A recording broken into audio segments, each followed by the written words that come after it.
Hello, this is Robert M. Ross, and I'm a licensed professional counselor here in the state of Pennsylvania. I'd like to welcome you back to my channel, which I call the Common Sense Lifestyle. Why the Common Sense Lifestyle? Well, I try to take some things I've gleaned from my professional training, 27 years of professional experience, things that I've seen in my own life, and break that down into digestible chunks of information that people can use to just improve their everyday lives.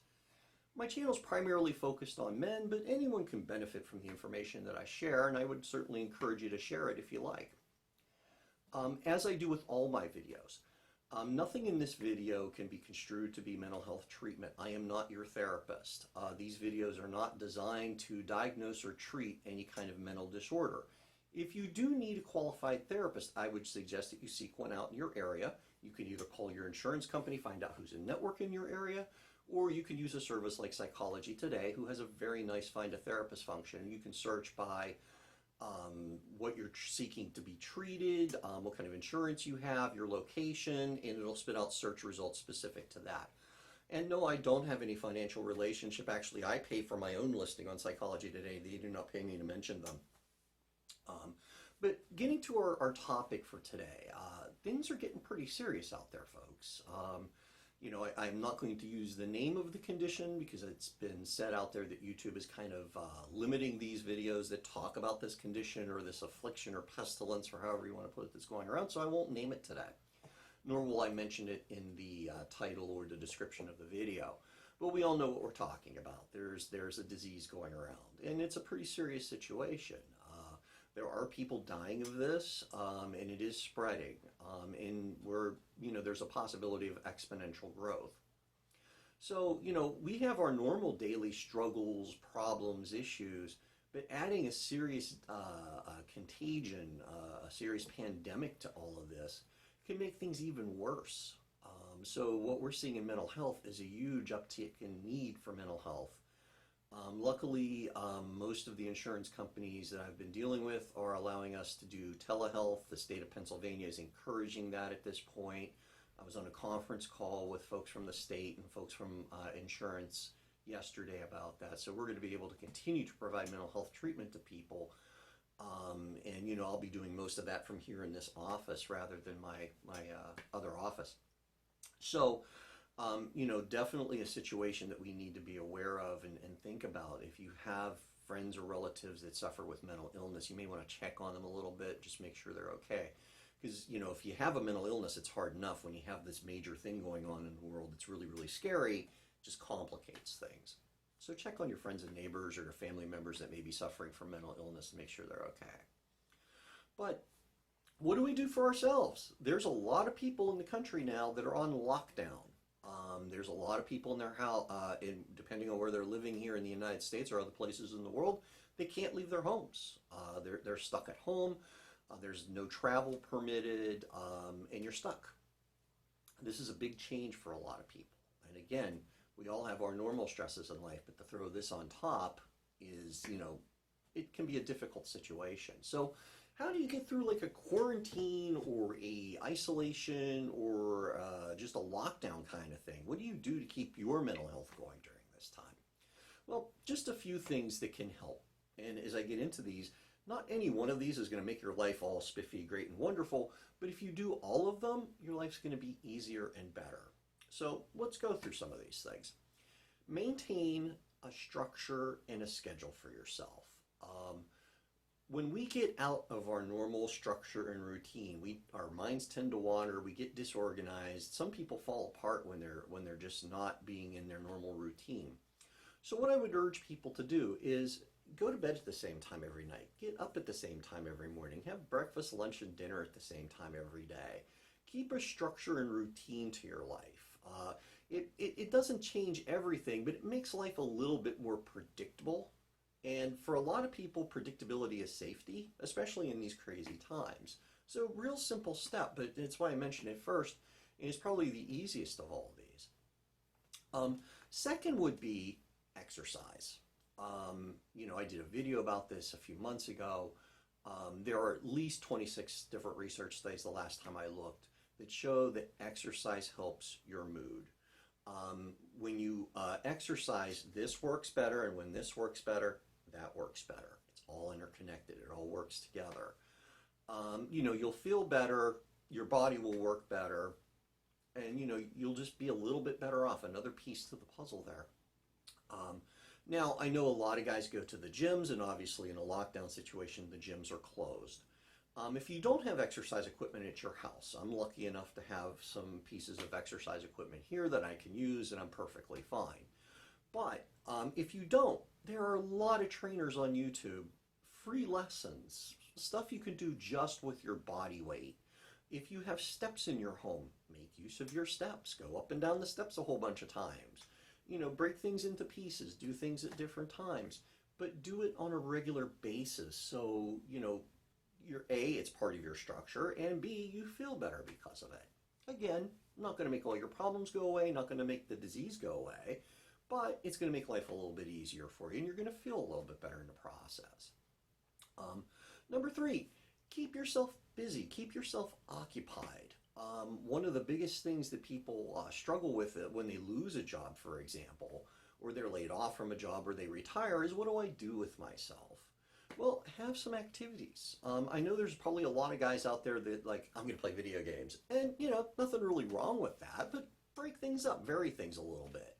If you have a stack of books that you haven't had time to read, that's definitely one of my things. I have a stack of books that everybody wants me to read, and I just haven't had time to read them because I've been busy doing work. Here's the opportunity to catch up on your reading. If you have some home improvement projects that have been, kind of languishing, this is the time to get them done. The rest of this room needs to be painted. That's something that's going to get done during this crisis. I actually went out and bought all the rollers and everything. I'd already had the paint. I just haven't had time to use the paint.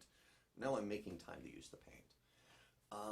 Simple things like that. If you have a guitar around your house that you've been meaning to learn to play and you just haven't had time to do it, free lessons on YouTube. Pick up a musical instrument, read, exercise, do whatever it is you can do to vary your existence and find some enrichment in all this. The world's going to happen no matter what we do or say about it or think about it, but keep yourself occupied, keep yourself busy. Pardon me. Don't have the disease. Another thing that you can think about doing, be social. And I know, social distancing, we should definitely be doing that. We should definitely be washing our hands. We should definitely be using hand sanitizer, disinfectants, masks if you feel the need to. But follow what the CDC says on that, not just some guy on the internet. But be social because we have this wonderful technology. I'm using my cell phone to record this video as we speak. You can use FaceTime, you could use Facebook, you can use Skype, you can use text messaging. Whatever technology you have at your disposal, communicate. Check in on friends and family members. Spend some time, talk to your grandma. Maybe you haven't had time to talk to your grandmother for a long time. Talk to somebody. Keep some connections. And why do that in all these other things? Why do those things? People have a habit of doing what I call public enemy number 1. The fancy $5 technical words for it are isolation and rumination. Basically, it's being off by yourself and dwelling on things. People have a tendency to do this anyway, but in a time of disaster, in a time of fear, folks have a tendency to do it even more. So if you sit around and you think about how the world is going to end and how nothing's ever going to get better and how everything completely sucks, you're not going to have a good time of this. I would urge you to occupy your mind, focus on things that you want to do, focus things on bringing you enjoyment, focus on taking care of others and yourself, and you're going to have a much better time getting through this. This isn't going to be easy for anyone. Mental health workers, nurses, doctors, you name it, are all swamped. Big thumbs up to the truckers out there, the folks that are stocking the grocery store shelves, the folks that are bagging the groceries. You guys are doing awesome right now. And I really think that's giving our society a greater appreciation of the folks that do these kinds of services for us. So awesome job, guys. Hats off to you, because it's a hard time, real hard time. So, just focus your mind on other things and focus your mind on things that are more positive in as much as they are positive. and try to avoid dwelling on negatives. Again, public enemy number one. But, that's pretty much all I have for today, guys. There's just several different little things that you can do to help yourself get through a lockdown, get through a quarantine. Hopefully you don't get sick. If you do, seek out medical attention as soon as you possibly can. Do the social distancing, do wash your hands, do use disinfectants, do what you got to do to stay well, and protect your family and keep them well as well.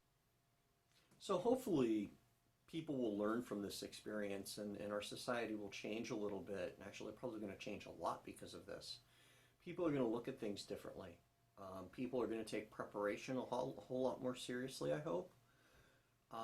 It doesn't take much to have some supplies on hand. It really didn't take much to see, when this was tearing through China, to know that it was eventually going to come here, and, infect people here in the United States as well. It doesn't take much that every time you go to the grocery store, instead of buying one of something, maybe you buy two. And you do that over a span of weeks, and then you're prepared for when a crisis comes. It doesn't take much. But when you do that, when you prepare, you don't have to panic. And then, people that were prepared for this, they weren't rushing to the stores when things started to get bad. They weren't emptying all the shelves of toilet paper. They weren't kind of shoving the little old ladies and little old men aside to get it supplies that was more than what they needed at the time. So, I hope people learn a lot from this experience, that learn a lot from this crisis. And I think, again, I think our society is going to change due to this. And whether those changes are good and bad, time will tell. But you don't go through something without it being formative, without it being like a life changer. So this is going to change some people's attitudes. Just like every video, guys, if you're having suicidal thoughts, if any of your friends or family members are expressing suicidal thoughts, please use the suicide prevention hotline I'm going to leave down in the description below. Suicide is always a long-term solution to a short-term problem. These times seem bad. This situation seems awful. But it is going to get better. It is temporary. We are going to lose some people, unfortunately, and that's just the honest truth of all that. I hope I'm not among those people that are lost. However, society is going to survive, and we're going to move on. So this isn't worth ending your life over, nor is a divorce, nor is a job loss, nor is a business failure. None of these things are worth ending your life. I want this to be the moment where 5 years from now, you look back on all this and say, this is when I learned something. This is when I made some changes in my life. This is where I learned to value things, or value things in a different way. So guys, please take care of yourselves. Look out for your friends and family members. Stay in contact with folks. Maintain connections. Exercise. Keep yourself busy, and you're going to get through this in much better shape than folks that are not doing these things. As always, hit the like, hit the subscribe, hit the bell down below so you'll be notified when I put out new videos. Otherwise, guys, be the best version, edition, whatever it is of yourself that you can possibly be. Always try to be improving yourself and making yourself a better person. I'm going to see probably going to have more time to make more videos, because even though I'm still kind of in business, so to speak, business is going to be lighter. So please, please, please, just take care of yourselves, guys. Have a great day.